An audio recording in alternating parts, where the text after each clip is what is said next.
All praise to the Most High, Yahweh, Yahweh Bashim Yahushai. Sa lahat po ng mga brethren scattered all over the nation, binabati po namin kayo. Shalom, shalom, happy Sabbath po.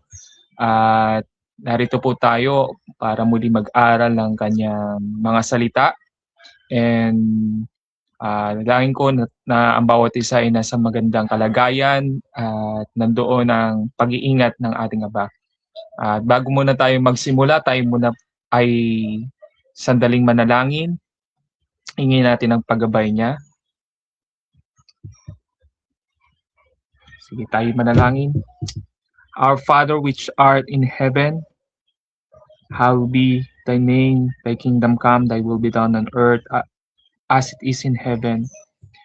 Give us this day our daily bread, and forgive us our debts, as we forgive our debtors. And lead us not into temptation, but deliver us from evil. For thine is the kingdom, and the power, and the glory forever. Amen.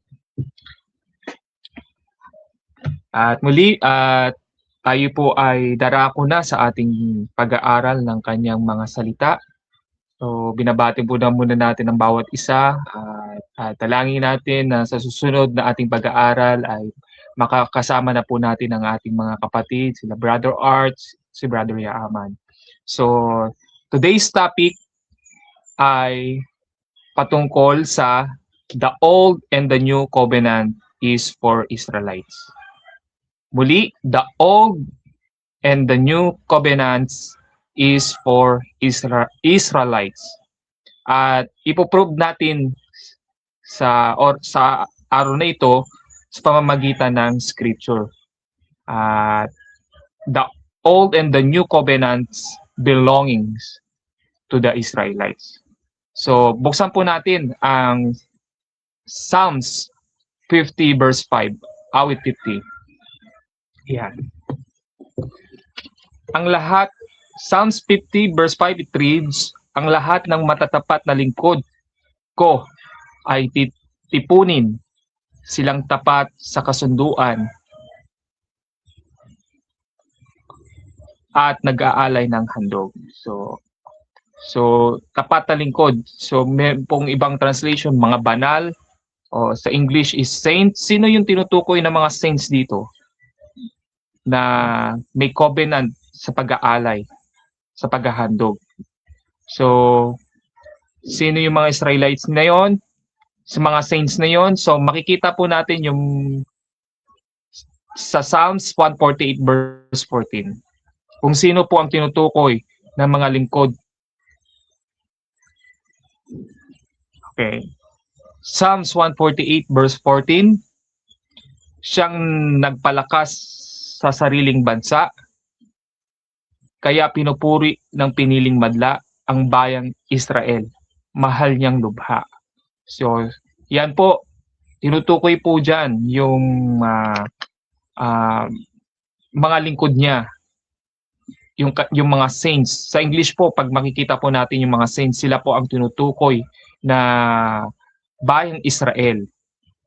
So, maintindihan po natin na maging po sa Revelation, makikita po natin yung mga sinasabing mga saints. So, ang tinutukoy po dyan yung mga Israelites. So,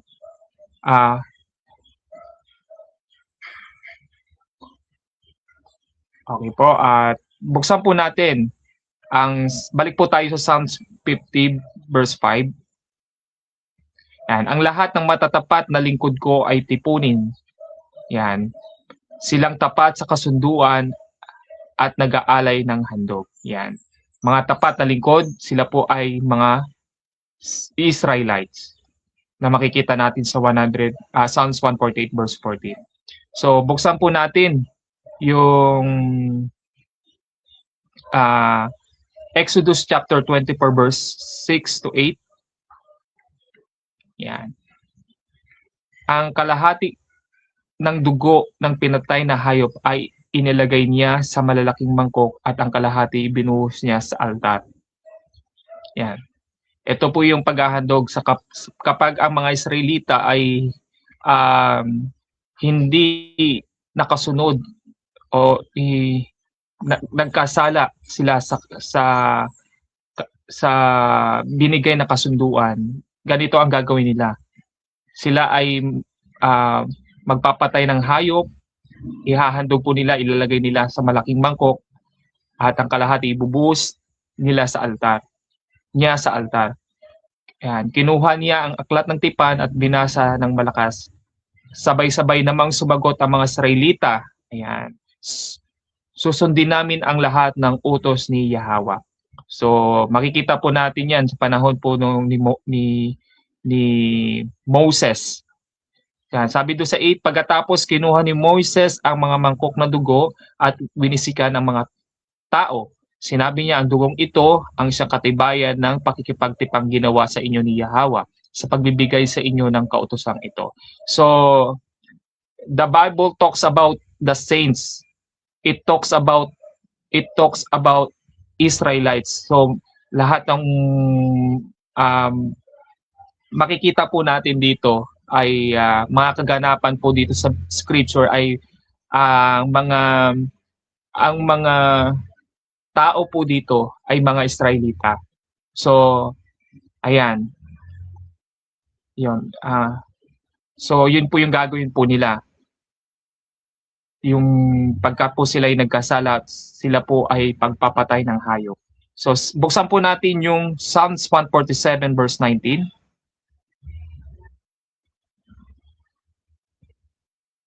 Psalms 147 verse 19. Yan. Kay Jacob niya ibinigay ang lahat ng tagubilin. Yan. Ang tuntunin mga aral ibinigay sa Israel. So, kay Jacob lang sa seed ni Jacob, yung 12 tribes, dun sa kanyang lahi lang ibinigay yung pagkaunawa doon sa Biblia. Yan.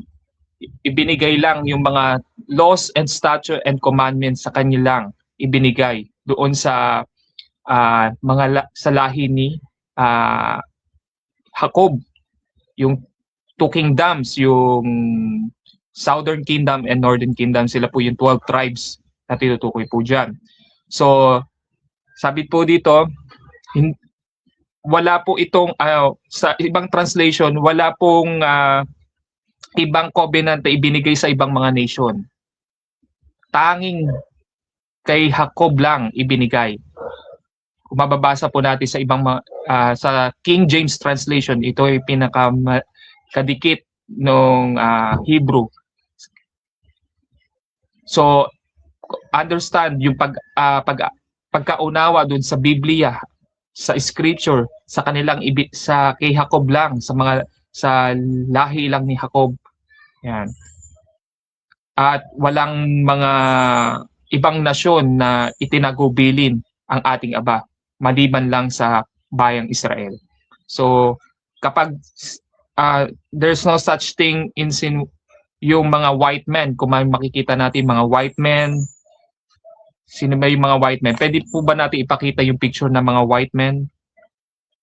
Mga Arab, Chinese, Japanese, mga African, hindi po sila makakapagsisi sapagkat hindi po sa kanila ibinigay yung law para i-keep nila o para sundin nila. So, maintindihan po natin tanging lamang po sa mga Israelites ibinigay ang mga tagubiling ito. So, buksan po natin ang Deuteronomy chapter 11. Chapter 26 verse 28. Yan. Deuteronomy chapter 11, 26, 28. Sa araw na ito, binibigyan ko kayo ng pamimilian, pagpapala o sumpa. So, ayan, yung binigay ng Aba sa kila Moises sa mga Israelita. Kung pagpapala ba, kung susunod sila sa kasunduan, pagpapala ang kanilang tatamuhin, sila ay magiging ruler ng buong mundo at makakamtan nila yung lupain ng Kanaan kasi pagpapala yon kung sila ay susunod o sumpa. So makikita natin yung hindi nila pagsunod dahil yung consequence ng hindi nila pagsunod sa kasunduan. Makikita natin mamaya po dito. Sabi dito, verse 27, pagpapala kapag sinunod nyo ang kanyang mga utos, ngunit sumpa kapag sumamba kayo sa ibang Diyos sa halip na sumunod sa kanyang mga utos. Ayan. So, ano yung mga sumpa na mangyayari sa mga hindi sumusunod na mga Israelita? So, makikita natin sa Deuteronomy chapter 32 verse 26. Ayan. Naisip ko na sana'y sila ang lipunin. Sa alaala ng madla, sila ay pawiin. So, sa ibang mga translation po ay sabi po doon na lilipulin po sila ng ating Aba at makakalimutan nila ang kanilang identity na sila ay mga Israelite. Maging yung mga taong sasakop sa kanila, pagdadalhan ng Aba sa kanila, ay sila'y kakalimutan. Kaya mababatid natin ngayon, parang sinasabi nila ay ang mga Old Testament na to ay para sa mga Israelites na yan. Hindi na applicable ngayong kasi New Testament na. So, hindi pa rin po applicable pa rin po ang salita ng applicable pa rin po ang mga Israelites sa New Testament. Makikita natin yan mamaya. Yung mga sulat ni Apostle Paul ay sa New Testament ay patungkol sa mga kababayan niya, mga kadugo niya. So, ito ang mangyayari po, ito yung sumpa na mangyayari sa hindi nila pagsunod sa kasunduan, sa tipan, sa covenant. Sabi ng Aba, naisip ko na sana'y sila ang lipunin. Sa alaala ng madla, sila ay pawiin. Ibig sabihin, yung identity bilang Israelites ay makakalimutan ng mga tao na sumakop sa kanila. Maging sila makakalimutan din nila yung kanilang identity. Kaya ngayon ay ibinabahagi natin yung gospel para marinig ng mga Israelites, mabuksan sila sa magising sila sa kanilang pagkakatulog at mabuksan sila doon sa kanilang ibinigay na covenant sa kanila ng ating Aba. So, sabi dito, buksan po natin yung Deuteronomy chapter 28 verse 68.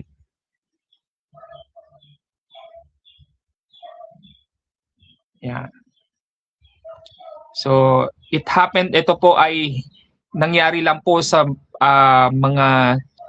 it happens in children of Israelites called Black, Hispanic, Black American, yan, mga Native Americans, sila lang po yung ito po yung nangyari sa kanila. Inalipin po sila. So, makikita po natin sa Deuteronomy chapter 28 verse 68. Sabi dito, ibabalik kayo ni Yahweh sa Ehipto, sakay ang mga barko. Yan, barko. Yung mga cargo slave ship. Yan, babalik ulit. So, ayan ang mangyayari sa kanila. Doon sa sub-Saharan desert, babalik sila doon. Sakay ang mga barko. Yan yung consequence ng hindi nila pagsunod. Ito yung sumpa. Kaya kahit na ipangako niyang hindi na kayo pababalikin doon, ipagbibili nyo ang mga sarili nyo upang maging alipin ng inyong mga kaaway. Ngunit walang bibili sa inyo. Kumbaga hindi sila tutubusin ng mga kaaway nila. Kumbaga ayan ang mangyayari sa mga Israelita na hindi sumunod sa kalooban ng ating Aba, yung pagkipagtipan niya, na mangyayari sa kanila na dadalhin sila sa iba't ibang mga lugar, four corners of the earth, sa pamamagitan ng barko, cargo ship. Babalik sila ulit at ipagbibili nila ang sarili. Ngunit hindi po sila bibilhin ng kanilang mga kaaway. So, ayan po ang mangyayari sa kanila. buksan po natin ang Leviticus chapter 26 verse 40.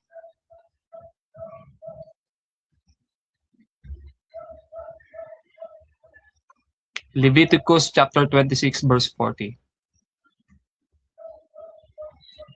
Subalit, kung pagsisisihan nila ang kanilang mga kasalanan at ang mga kasalanan ng kanilang ninunong Abraham, Isaac, Father Abraham, Father Isaac, Father Jacob, at tanggapin na naghimagsik sila laban sa akin.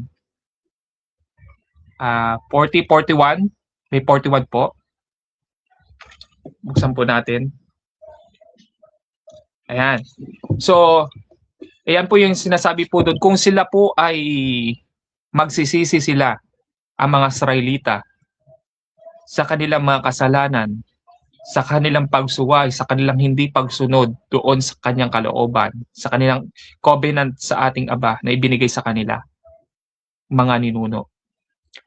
At pati idadamay nila yung paghiningi nila ng kasalanan, dadamay po nila yung kanilang mga ninuno, yung kanilang mga yung sa panahon po nila Father Abraham, Father Isaac at Father Jacob, at tanggapin yung mga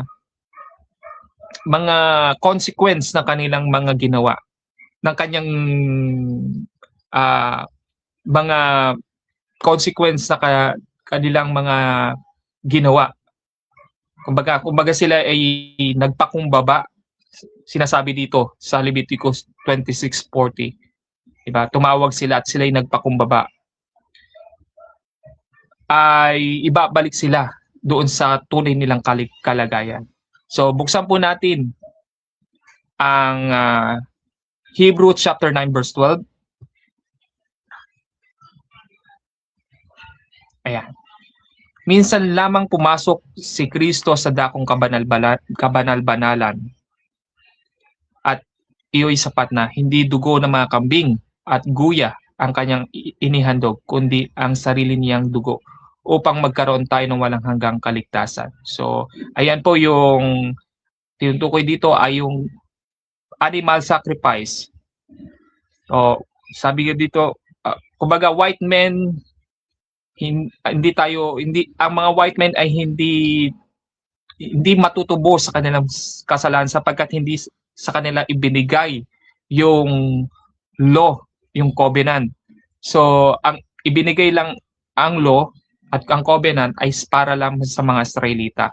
So, ito po ay sabi dito, ang pangako upang magkaroon po tayo ng walang hanggang kaligtasan. So, yan po yung mga meron pa pong Hebrew chapter 9 verse 13. Babasahin ko muna po ang Hebrews chapter 9 verse 13. Buksan po natin. Hebrews chapter 9 verse 13. Yan. For if the blood of bulls and goats and the ashes of an heifer sprinkle the unclean, sanctify to the purifying of the flesh, how much more shall the blood of Christ, who through the eternal Spirit offered himself without spot to God, forge your conscience from dead works to serve the living God. So, mga Hebrew po ay ito po yung kailangan pong malaman, mga Israelita, na ginanap na ng ating Messiah yung huling sakripisyo at hindi niya na tinatanggap yung mga sakripisyong, yung law of animal sacrifice sapagkat ito ay dead works. Sapat na yung ginawa ng ating Messiah. Sabi dito sa 15, and for this cause, he is the mediator of the New Testament. Yung una, siya ang mediator. Sino yung nandun lang doon sa New Testament? Ito yung unang covenant niya. Tinutukoy dito. Siya yung mediator. Yan. That by means of death for the redemption of transgression. That we were under the First Testament. So, tinutukoy po dito yung mga Israelites. Yan. Sila'y tinubos sa kanilang mga kasalanan that were under the First Testament. Makikita po natin yan sa Hebrews chapter 9 verse 15. Ang Israelites lang po ang under the First Testament.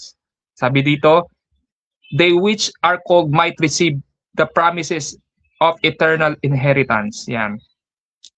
Verse 16, for where a testament or covenant is, there must also of necessity be the death of testator. Yan. Buksan po natin ang Isaiah chapter 48 verse 12. Isaiah chapter 48 verse 12, sabi po dito, sinabi ni Yahweh, makinig ka sa akin, O Israel, bayang aking hinirang. Ako lamang ang Diyos. Ayan. Kumbaga, ito lang, siya lang ang bayang Israel lang dito lang nakipag-covenant ang ating creator. Yan, makikita po natin siya sa Isaiah chapter 48 verse 12. Wala po ditong kasamang ibang mga nation. Yan, specific lang ang bayang Israel ang makikita po natin dito. So, Jeremiah chapter 31 verse 31.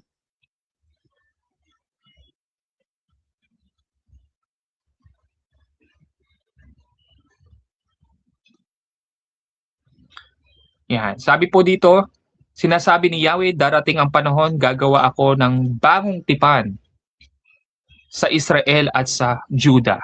Ayan. Ano po ang precept nito? Yung kamukha po nito sa bagong tipan. Sabi po ng iba, sinasabi ng iba, ng mga nagpapaliw mga Christian, ay ano na yan, obsolete na yan, dahil ano na yan, yung Old Testament na yan. Hindi na yan applicable sa New Testament. Makikita po natin dito, makikita po natin na ang mga Israelites ay nandun pa rin sa tipan. Hindi nagbabago ang kanyang tipan. Yan. Makikita po natin yan sa, bago muna yon, buksan muna po natin yung Hebrew chapter 8 verse 78.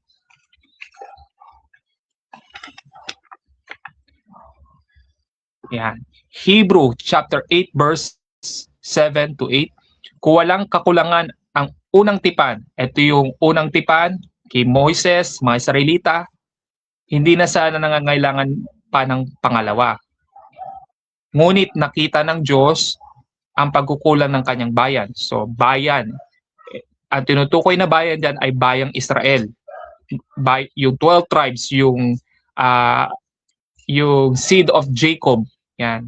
Kaya't sinabi niya, darating ang mga araw, sinabi ng Panginoon, nagagawa ako ng bagong tipan sa bayang Israel at sa bayang Judah. Yan, ito po malinaw na malinaw. Ito yung Southern Kingdom and Northern Kingdom na tinutukoy. Nandito na po tayo sa New Testament. Malinaw na po.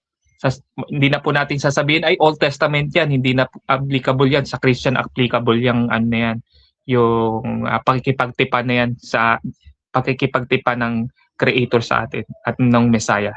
Hindi po, makikita po natin sa Hebrew chapter 8 verse 7 to 8, darating ang mga araw, sabi ng Panginoon, nagagawa ako ng bagong tipan sa bayang Israel at sa bayang Judah. Ayan, Romans chapter 9 verse 1 to 5.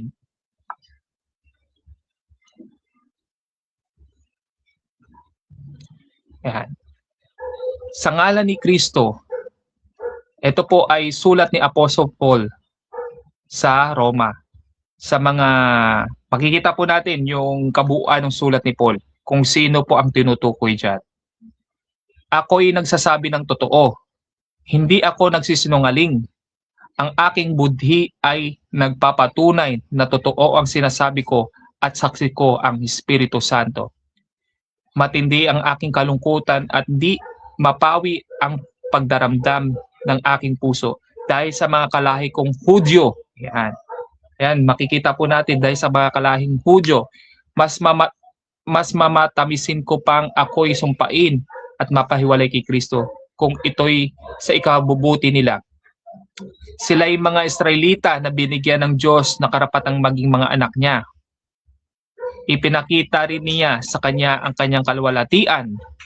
Sa kanila pagtipan ng Diyos, sa kanila rin ibinigay ang kautusan, ang panuntunan sa pagsamba at ang kanyang mga pangako. At sa kanila rin nagmula ang mga patriarka, mga priest, at tungkol sa kanyang pagiging tao. Si Kristo ay nagmula sa kanilang lahi.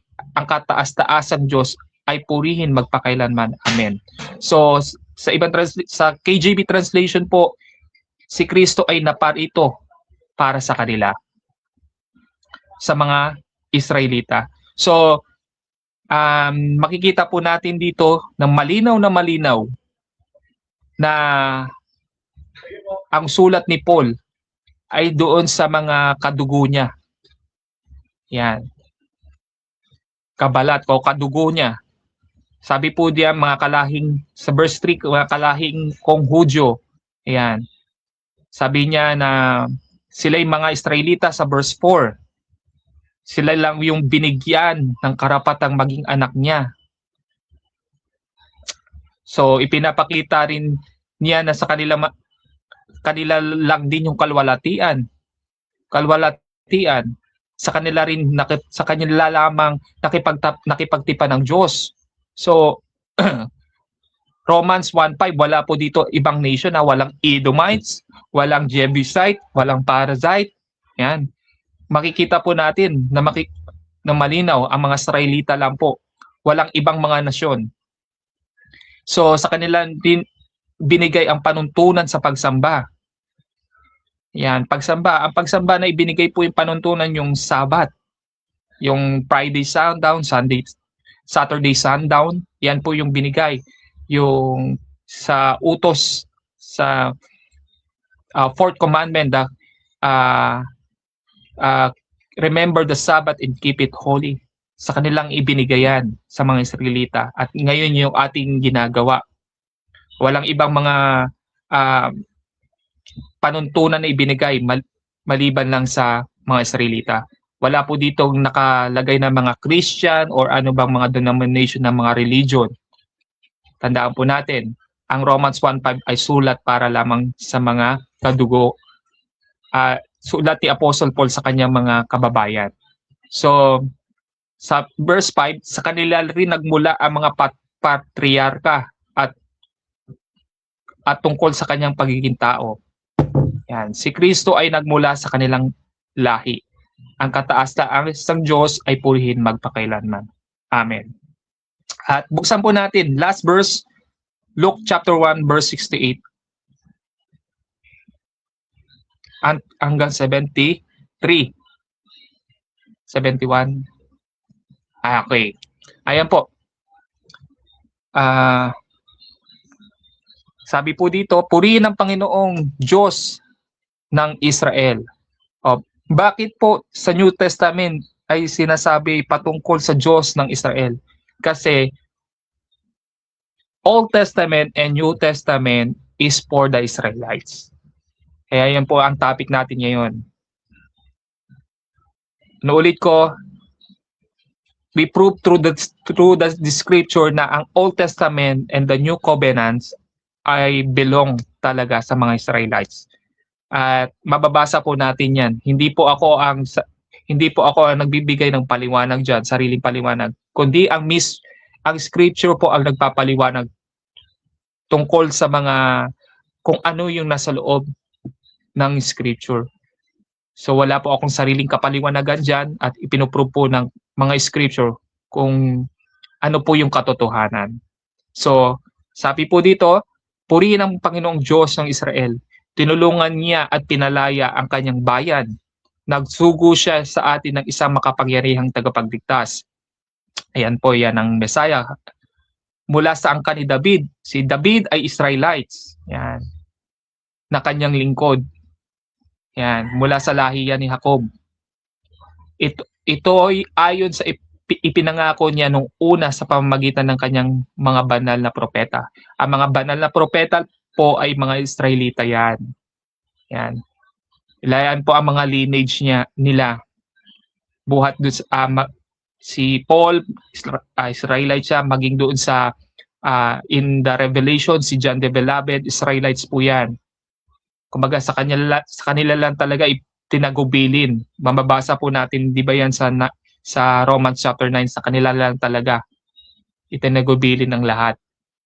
So, Luke chapter 68, sabi po dito, yan, nagsugo siya sa atin na makapangyarihang tagapagligtas mula sa angkan ni David na kanyang lingkod. Ito'y ayon sa ipinangako niya nung una sa pamamagitan ng kanyang banal na mga propeta, na ililigtas niya tayo mula sa ating mga akaway. This is yung way of salvation. Ito yung way ng pagliligtas po sa atin.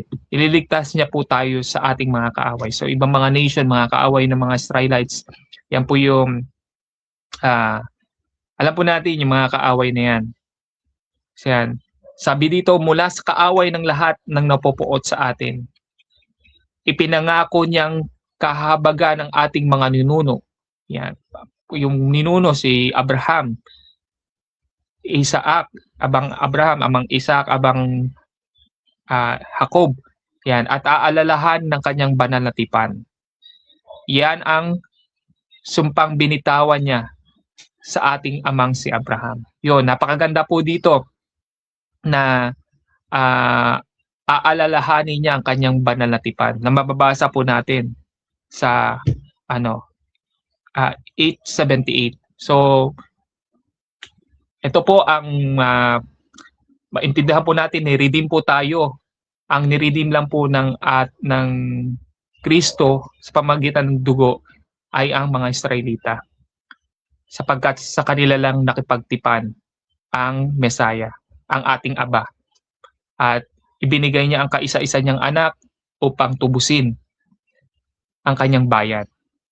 So napakalinaw po ng Old Testament, Old Covenant and New Covenant, New Testament ay para lamang sa mga Israelita. So para sa mga katanungan po ay maaari niyo po kaming ay message para po kung kayo po ay nako-confuse, nalilito, ay papaliwanag po natin ito sa pamamagitan lamang po ng scripture. At all praise to the Most High po sa bawat isa na nakikinig, nakasubaybay,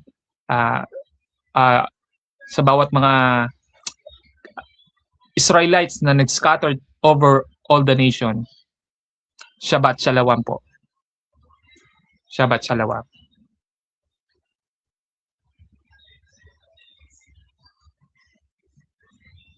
Okay na po.